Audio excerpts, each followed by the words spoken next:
जय श्री राम। सभी को जय श्री राम। आपके अपने चैनल श्री राम कथा में आप सबका स्वागत है। सबसे पहले हम श्री हरि की चरण वंदना करेंगे और हाथ जोड़ेंगे और आज का अंक शुरू करते हैं।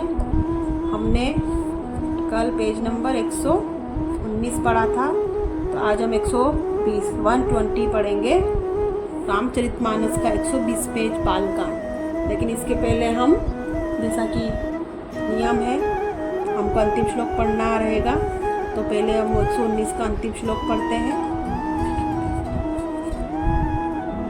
देखी रूप मुनि बिरति बिसारी, बड़ी बार लगी रहे निहारी, लक्षण तासु बिलो की भुलाने, हृदय हर्ष नहीं प्रकट बखाने।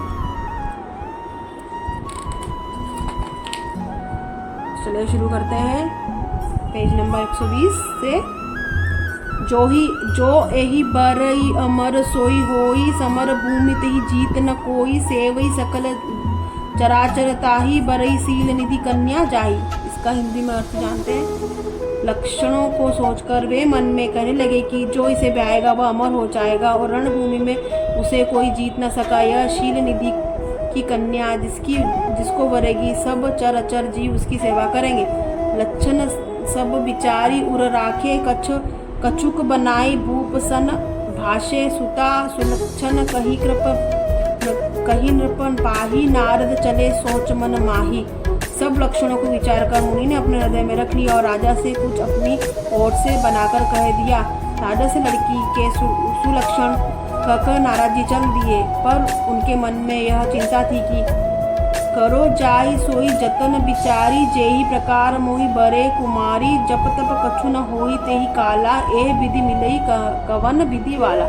मैं जाकर सोच विचार कर यही मैं अब वही उपाय करूं जिसने यह कन्या मुझे ही वरे। इस समय जप तप से तो कुछ नहीं हो सकता है विद्याता, मुझे यह कन्या किस तरह मिलेगी। दोहा यही अवसर चाही परम शोभा रूप विशाल, जो बिलो की रिज कुंवरी तब मिले जयमाल।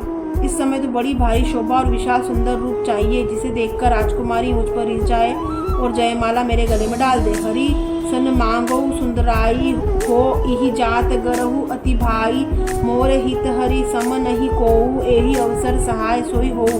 एक काम करूँ कि भगवान से सुंदरता मांगू, पर भाई उनके पास जाने में तो बहुत देर हो जाएगी, किंतु श्री हरि के समान मेरा हित कोई भी नहीं है। इसलिए इस समय वे ही मेरे सहायक हों।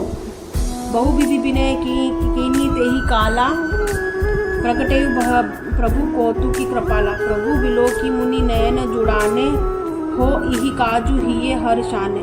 उस समय नारद जी ने भगवान की बहुत प्रकार से विनती की, तब लीलामय कृपालु प्रभु वहीं प्रकट हो गए।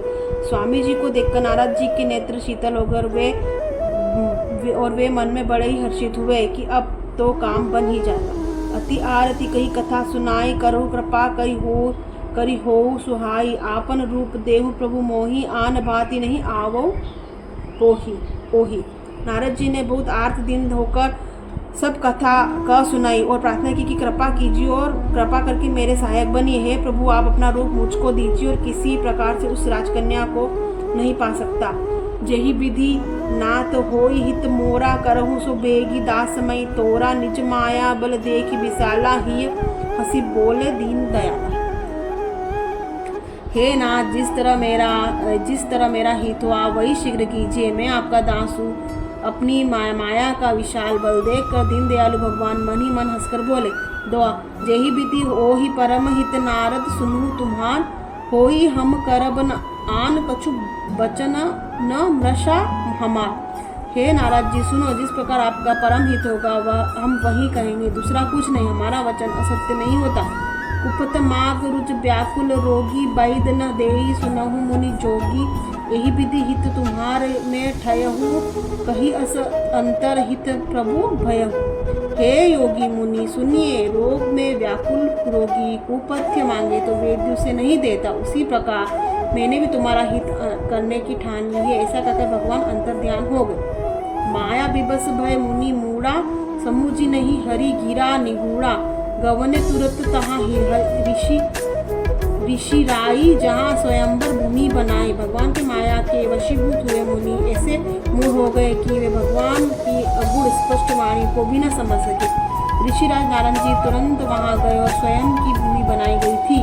निज निज आसन बैठे राजा बहु बनाव करी सहित समाजा। मुनि मन हर्ष रूप अति मोरे मोहित जी आनहि बिरसी न भोरे। राजा लोग खूब सज धज कर समाज सहित अपने अपने आसन पर बैठे थे। मुनि नारद मन ही मन प्रसन्न हो रहे थे कि मेरा रूप बड़ा सुंदर है, मुझे छोड़ कन्या भूलकर भी दूसरों को न वरेगी। मुनि हित कारण कृपा निधाना दिन कुरूप न जाई बखाना। सो चरित्र लखी काहू न पावा नारद जानी सबई सिर नावा। कृपा निधान भगवान ने मुनि के कल्याण के लिए उन्हें ऐसा कुरूप बना दिया कि जिसका वर्णन नहीं हो सकता। पर यह चरित्र कोई भी न जान सका, सबने उन्हें नारद ही जानकर प्रणाम किया। दोहा। हरे तहा दुई रुद्रगण ते जानहि सब भेऊ। विप्र वेश देखत फिरहि परम कौतुकी तेऊ। वहाँ दो शिवजी के गण भी थे, वे सब भेद जानते थे। ब्राह्मण का वेश बनाकर सारी लीला देखते फिरते थे, वे भी बड़े मोजी थे। जेहि समाज बैठे मुनि जाई हृदय रूप मिति अधिकाई। तह बैठे महेश गण दो विप्र वेश गनि लखीन को। नारद जी ने अपने हृदय में रूप का बड़ा अभिमान लेकर जिस समाज पंक्ति में जाकर बैठे थे, ये शिव जी के दोनों गण भी वहाँ बैठ गए।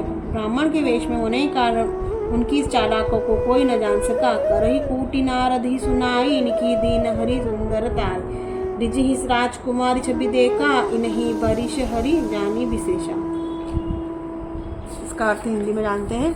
मैं नारद जी को सुनाकर व्यंग वचन करते थे। भगवान ने इनको अच्छी सुंदरता दी है, इसका शोभा देखकर राजकुमारी रिझी जाएगी। हरि वानर जानकर इन्हीं को खास तौर से परेगी।